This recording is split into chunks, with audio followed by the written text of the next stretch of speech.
in. Paul Kelly, Editor-at-Large at the Australian newspaper. And Paul, very good morning to you. We'll come back to some of that we were talking about there with Simon Birmingham. I want to start there with the Labor Party.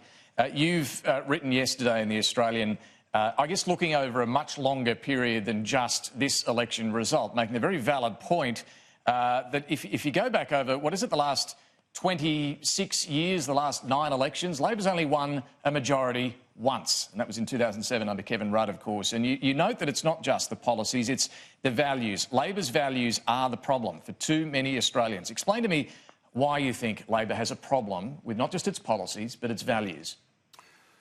Well, if you look at Labor's performance, as you've just said, David, they've only won 2 of the last 9 elections, and one of those was minority government, and they're stuck on about a third of the vote. Now, this is simply an unacceptable position for a party that aspires to majority government. Labor's essentially hostage to the fundamental changes in Australian society and culture, and it has 2 broadly conflicting constituencies which go to the dilemma about Labor identity and Labor values.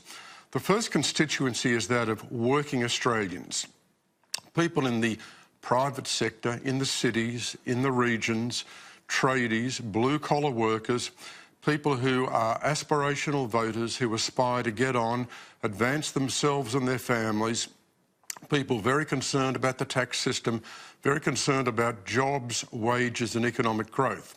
Then on the other hand, you've got another constituency.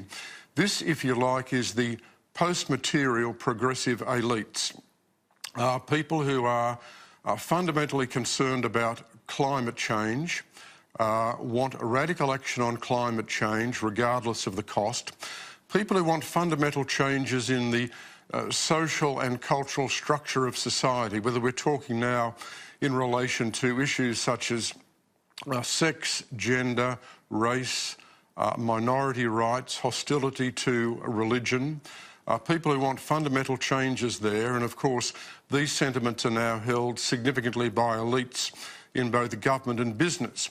Now, the problem for Labor is that to a significant extent, these 2 constituencies are in conflict, and this is a conflict which goes to identity and values, and Labor's problem is that if it moves away from working Australians, then it loses votes to the Liberal and National parties, which is what happened at this election, and if it moves away from the post-material progressive elites, then it will lose votes to the Greens. So this is, I think, a really fundamental strategic challenge for Labor. Anthony Albanese then, Paul, comes into this leadership uncontested after a few attempts from various right faction colleagues and his own left faction's Tanya Plibersek. He, of course, has spent much of his political life as a warrior for the left within the Labor Party and, of course, fighting Tories, as he says as well. You know, he's now talking about, one of the Sunday paper profiles mentions this, about him being a more rounded figure. Is he the right option right now for Labor? Well, the point here, David, is that he's the only option for Labor because he's the only candidate who has got the support to become leader.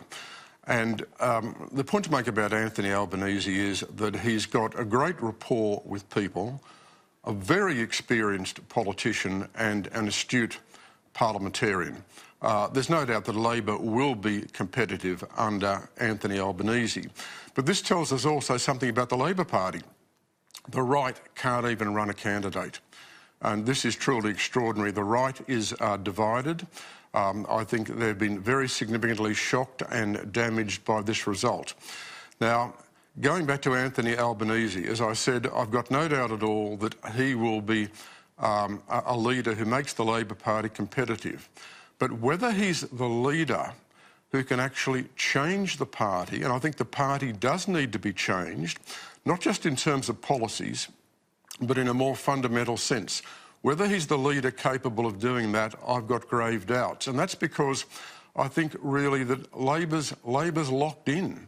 It's very hard for the party to fundamentally change, given it's got a rank and file which is significantly to the left of the Australian public, given that it's wedded to the trade union movement with its commitment to political activism, and that's a trade union movement in decline when it comes to working Australians. And then it's got the problem of the Greens on its left. So to the extent that it tries to move to the centre, it's going to have a problem in terms of losing votes to the Greens. I think overall this is a pretty significant challenge for Labor. It sure is. It sure is. For the government, look, it's not a landslide win, and they are mindful of that, of course. Yes, it's an unexpected win by many, and Scott Morrison carries a lot of authority given the way he campaigned and pulled them back from the position they were in last year. Today, we'll see one of his first significant moves since the election, announcing his new ministry. I guess here, Paul, he's projecting stability. We'll still have the same Treasurer, Foreign Minister, Home Affairs, Trade and so on, but there will be some changes to the cabinet and, of course, gaps filled as well after the departure of a number of ministers. What do you think the Prime Minister is going to be trying to do with this new ministry? David, Scott Morrison is going to project as a new Prime Minister. He's only been in the job a short period of time. He's just won an election. He's in this stage where the Australian public is still getting to know him, and that there are signs, given the election result, that they do like him. So he's going to be a down-to-earth Prime Minister who can relate to people. Stability, as you say, is very important. I think most of the senior ministers will stay in place. Morrison is going to be on about honouring his election commitments, delivering the sort of policies and delivering the sort of Australia that he talked about in this election campaign. And the start here, of course, is the tax cut package. Now, I think this is very significant. The point about these tax cuts, which are down the track in terms of stages 2 and 3, this will be presented as a package. And these tax cuts are significant. We're talking now in terms of people earning $70,000 a year, 90, 120, 150, 180, 200,000. These are very big tax cuts for working Australians. Now, if Labor decides that it's going to oppose these tax cuts, and if the Senate decides that it's going to oppose these tax cuts, which were the centrepiece of the election campaign, which gives significant tax relief to working Australians across the board, then I think we'll see Morrison in a very powerful position to prosecute a case against his opponents. Well, I think that's a very good point. It'll be a big challenge for the new Labor leader as well. Paul Kelly, Editor-at-Large at the Australian newspaper, thanks so much for joining us this morning.